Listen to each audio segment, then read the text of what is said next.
Hindi ko siya tinawagan agad that time because at that time, she was preparing for something big. She was preparing for something big and I didn't want to mess with it. Parang, ang sa akin lang nun, ako nasa trabaho ako, busy din ako. Siya, she's preparing for something. So, quiet na muna ako. Hinintay ko matapos Pero yung... nakakabaliw sa lock-in. Baliw Tapos na baliw ganun ako. yung maralaman Baliw na baliw mo. ako. Tapos, kailan kayo nagkonfrontahan? Actually, hindi na kami nagkomprontahan. Ganito nangyari, natapos yung lock-in ko. Oo. Diba, balik ako Manila. Tapos na yung thing niya, tapos na yung pinaghahandaan niya. Diba? Tinawagan ko siya. Okay. Sabi ko, congratulations, ganyan-ganyan. Sabi ko, kailan ba tayo pwede magkita? Kasi I need to talk to you. Oo. Sabi niya sa akin, dito ako biglang pumitik eh. Dito ako pumitik eh. Oo. Kasi I was still trying to be nice. Okay. Dito ako pumitik.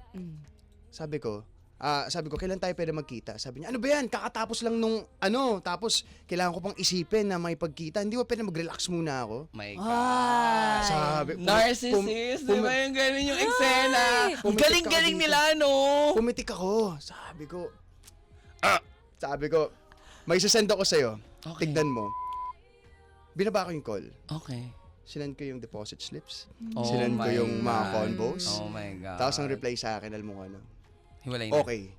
Letter O tsaka K lang. Hindi man lang kinumpleto. After nun, Wala na. cut off na kami.